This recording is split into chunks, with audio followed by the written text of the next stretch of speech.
वो 8 साल जो उन्होंने जेल में बिताया, उसके अलावा जो 8 साल अपने परिवार वालों के साथ, परिवार से, दोस्तों से, समर्थकों से जो दूरी बनी उनकी, उसको भी प्लस करके हम लोग वसूलेंगे, ये तय है। छोड़ने नहीं जा रहे हैं किसी को जिन्होंने साजिश के तहत फंसाया था।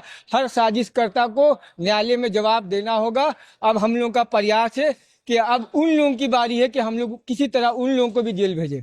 नीरज सिंह हत्याकांड मामले में संजीव सिंह जो कि पूर्व विधायक है वो बरी हो गए, और इसके पीछे जो एक बड़ी कहा जाए तो जिसने एक रणनीति बनाई, और उस रणनीतिकार के रूप में यहाँ पे जो अधिवक्ता जावेद कुमार है, अधिवक्ता जावेद है, वो उन्होंने उनकी महत्वपूर्ण भूमिका रही। कल इनका उत्साह देखते बन रहा था, और अभी यहाँ पर मिठाई बांटी जा रही है, काफी उत्साहित हैं। साथी जो अधिवक्ता है उन्हें मिठाई खिलाकर सेलिब्रेट कर रहे हैं, और यहाँ पर भी बहुत सारे लोगों को मिठाइयाँ बांटी गई है। सीधे हम इनसे रूबरू होते हैं और इनके जो साथी है उनसे भी जानने का प्रयास करेंगे कि आज का दिन जो है वो कितना इनके लिए अनुभव, कैसा अनुभव हो रहा है आज के दिन में, और कैसा महसूस हो रहा है। जावेद जी, ये बताइए कि सबसे पहले तो संजीव सिंह को बरी कराने के लिए आपको सबसे पहले बधाई, और आप बताइए कि आपको कैसा महसूस हो रहा है। देखिए, महसूस एक अलग फीलिंग है कि लोगों के बीच एक धारणा बनती थी कि ट्रायल कोर्ट है, 4 चश्मदीद है, 4 लोगों की हत्या हुई है और ट्रायल कोर्ट है, यहाँ बहुत उम्मीदें नहीं है। इसको जो है ट्रायल कोर्ट ने जो है पूरी तरह से नजरअंदाज किया और न्याय को अपना सर्वोपरि रखा और उसका न्याय को किया।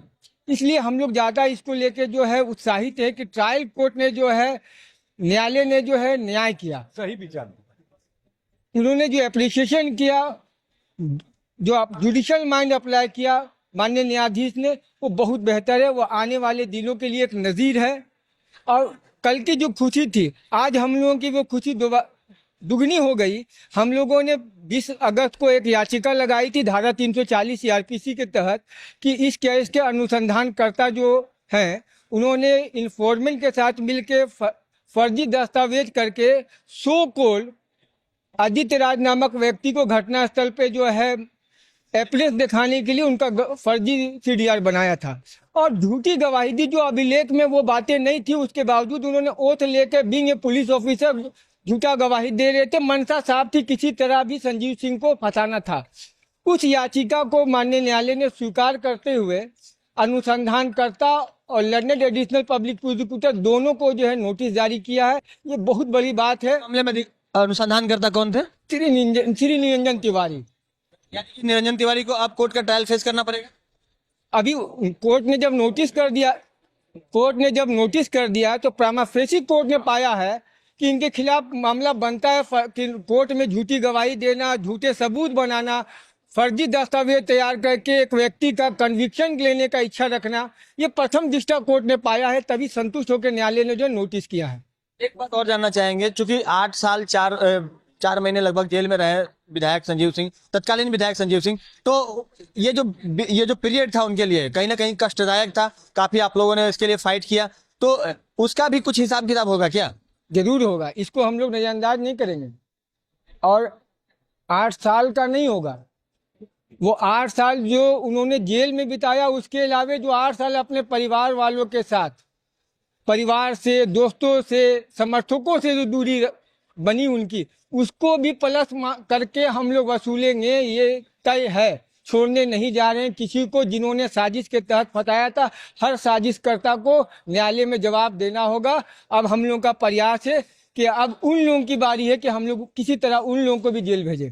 अच्छा, एक चीज बताइए, अभियोजन पक्ष कहाँ पर कमजोर पड़ा आपके हिसाब से? देखिए, अभियोजन जो है वो नेचुरल केस लेके नहीं आया।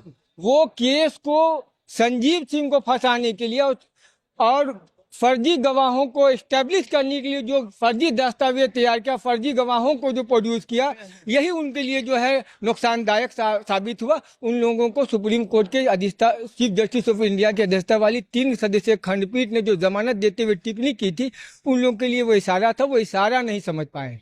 तो जिस तरह से घटना तो हुई, इसमें कोई दो राय नहीं है, लेकिन इसमें जो वास्तविक दोषी हैं अगर वो बच गए तो फिर कहीं ना कहीं न्याय प्रक्रिया पे भी सवाल उठेगा। न्याय प्रक्रिया पर सवाल नहीं उठेगा। न्यायालय जांच नहीं करती है, जांच अनुसंधानकर्ता ने किया था और अनुसंधानकर्ता ने जो है सही जांच नहीं किया, इसीलिए सही लोग न्यायालय में नहीं आए जो ट्रायल फेस कर। आपने वैसे लोगों को चिन्हित करके न्यायालय में इन्फॉर्मेंट के कहने पे प्रोड्यूस किया क्योंकि उनसे उनका किसी तरह का विवाद था। अब इसी को जो है आपने पूरा नज़रअंदाज किया कि कोई दूसरा थ्योरी भी हो सकता है। अनुसंधानकर्ता ने किसी एंगल पे, दूसरे एंगल पे जांच ही नहीं किया, बिल्कुल नई थ्योरी बनाने का प्रयास किया। वो फर्जी थ्योरी बनाने का क्या प्रयास किया, और वही किया उन्होंने दूसरी थ्योरी पे कोई अनुसंधान ही नहीं किया। देखिए, हत्या तो 4 लोगों की हुई ना, क्या 3 लोग जो अन्य थे उनकी कोई दुश्मनी नहीं हो सकती थी? वो 3 लोग जो है उस पे उनके परिवार वालों को न्यायालय से क्यों दूर रखा गया? सिर्फ नीरज सिंह के परिवार वाले ही केस में गवाह हैं, वही लोग कोर्ट आए। ये 3 को क्यों अनुसंधान से दूर रखा गया? क्यों उनको कोर्ट से न्यायिक प्रक्रिया से दूर रखा गया? ये अपने आप में प्रश्न उठाता है। इनके साथी अधिवक्ता भी हैं, यहाँ पर बहुत सारे लोग हैं, कुछ वरिष्ठ अधिवक्ता और हैं, उनसे बात करते हैं। सर, इस केस में जावेद कहीं ना कहीं एक स्टार बन के उभरे हैं आपके कोर्ट में, कैसा महसूस हो रहा है आप लोगों को? आपके जूनियर लोग हैं। गर्व हो रहा है, गर्व हो रहा है। सारा मेहनत इसका है। हम लोग तो इसका एक क्या कहते हैं, एक विंग के रूप में हम लोग काम किए हैं। हम लोग जितने भी वकील सब खड़े थे, हम लोग सबको चाहेंगे कि सभी वकीलों को एक बार दिखाया जाए कि किस तरह से सभी लोगों ने मिलकर एक सहयोग किया जावेद जी को, और आज परिणाम सबके सामने है। आप बताइए, आपको कैसा लग रहा है इस टीम का हिस्सा होकर? बहुत अच्छा लग रहा है सर। मेरे तो सभी सर लोग सीनियर हैं और ये एक बरी किए हैं और बहुत बड़ा केस रहा। 8 साल 4 महीना जेल में रहना बहुत बड़ी बात होता है, उसका सर लोग बरी कर दिए, वो उसका खुशी बहुत ज्यादा है मेरे मन में। तो सर, आप बताइए कैसा लग रहा है? इस टीम में एक साथ काम करके आप लोगों को शामिल। देखिए, आपका कुछ प्रश्न था, उसका उत्तर देना जरूरी है। जो न्यायिक प्रक्रिया, आपने एक सवाल किया, न्यायिक प्रक्रिया सच की तलाश करता है और उस सच की तलाश में पुलिस के द्वारा जो मटेरियल लाया जाता है उसी के आधार पे न्यायिक प्रक्रिया उस सच की तलाश करती है। आप ये जान करके रखें कि जो मटेरियल लाया गया प्रोसिक्यूशन के द्वारा, उस मटेरियल को डीप एनालिसिस करके और जो उच्चतम न्यायालय और उच्च न्यायालय, विभिन्न उच्च न्यायालयों के द्वारा दिए गए जो निर्णय हैं, पूर्व में दिए गए निर्णय जो बाध्यकारी होते हैं, उन सब का अध्ययन करके न्यायालय इस नतीजे पे पहुंची कि इन्होंने संदेह से परे अपने केस को प्रूव नहीं किया। तो जो आपका सवाल था उसका सीधा सा उत्तर है कि ये एक टीम वर्क था। जावेद की भूमिका बहुत सराहनीय है। हम यहाँ पर एक और नाम लेना चाहेंगे, एम ए नियाजी साहब दिल्ली से आए, उन्होंने इस केस में बेहतरीन बहस की।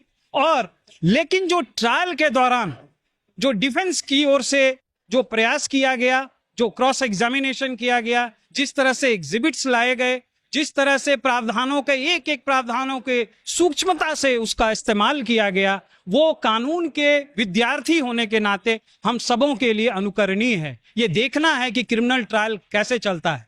इसीलिए कोर्ट का फैसला सर्वोपरि है और इस कोर्ट ने इस अंजाम तक पहुंचने के लिए 8 साल लगाए। इसके पीछे कारण है कि बहुत सारे गवाह थे, बहुत सारे एग्जिबिट्स थे, बहुत सारा आवेदन था और उस सबको सामंजस्य करते हुए यह निर्णय पहुंचा जो स्वर्णिम अध्याय है भारतीय निम्न न्यायालय या ये कहें कि डिस्ट्रिक्ट कोर्ट के द्वारा, ट्रायल कोर्ट के द्वारा इतना विहंगम दृष्टि डालते हुए इतना अनुकरणीय एक फैसला दिया गया है। बहुत ये आने वाले वक्त के लिए भी अनुकरणीय होगा। हाँ जी, ये इसीलिए होगा कि देखिए, एक ट्रायल जो है, ट्रायल कोर्ट, आप एक छोटा सा उदाहरण देते हैं। ट्रायल कोर्ट ही वह न्यायालय है जो गवाहों को रूबरू देखता है। उसमें एक शब्द आता है डिमिनर, जो उसके हाव भाव को देखता है, उसको देखता है प्रथम दृष्टया कि गवाह झूठ बोल रहा है, सच बोल रहा है, क्रॉस एग्जामिनेशन में सस्टेन कर रहा है कि नहीं। इसीलिए ट्रायल कोर्ट का निर्णय बहुत ही अप्रतिम है। हम ये कहेंगे कि बहुत ही सारगर्भित है और जैसा हमारे मित्र जावेद ने कहा कि यह जो मील का पत्थर साबित होगा, यह निर्णय अपने आप में ऐतिहासिक निर्णय है। तो जिस तरह से वह घटना घटी थी और हम बिल्कुल इस बात से एग्री करते हैं कि जिस तरह से पूरे मामले को रखा गया एडवोकेट जावेद और उनकी टीम के द्वारा, और दिल्ली से जो आए हुए थे सुप्रीम कोर्ट के अधिवक्ता, उन्होंने अपनी जो तमाम जो चीजों को रखने का काम किया था, काफी सूक्ष्मता के साथ उन्होंने पूरे केस को न्यायालय के समक्ष रखने का काम किया था। और अभियोजन पक्ष जो है कहीं ना कहीं पूरे घटनाक्रम की कड़ी से कड़ी को जोड़ने में कहीं ना कहीं असफल रहा, जिसकी वजह से पूरा जो यह केस है वो अब समाप्त हो चुका है। और संजीव सिंह जो कि तत्कालीन विधायक हैं झरिया के, और अब वो बरी हो चुके हैं, साथ में जो अन्य 10 आरोपी थे वो भी बरी हो चुके हैं। तो आने वाले वक्त में यह मामला हाईकोर्ट में जरूर चलेगा, लेकिन इस मामले में क्या कुछ होना है यह तो हाईकोर्ट का जजमेंट पर जब आएगा उस वक्त पता चलेगा। लेकिन इसमें एक नई बात यह है कि उस वक्त के जो तत्कालीन जो उस केस के जो आईओ थे, अब वो रिटायर हो चुके हैं, डीएसपी निरंजन तिवारी। उस वक्त वो इंस्पेक्टर थे और सरायढेला थाने के इंचार्ज बने थे, केस के आईओ बने थे। उन्हें भी अब नोटिस किया गया है माननीय न्यायालय की तरफ से, और आने वाले वक्त में उनको भी कहीं ना कहीं न्यायालय के इन तमाम नोटिस का जवाब देना पड़ेगा। सहयोगी रोशन के साथ राजकुमार जायसवाल, 11 स्कोप्स, धनबाद।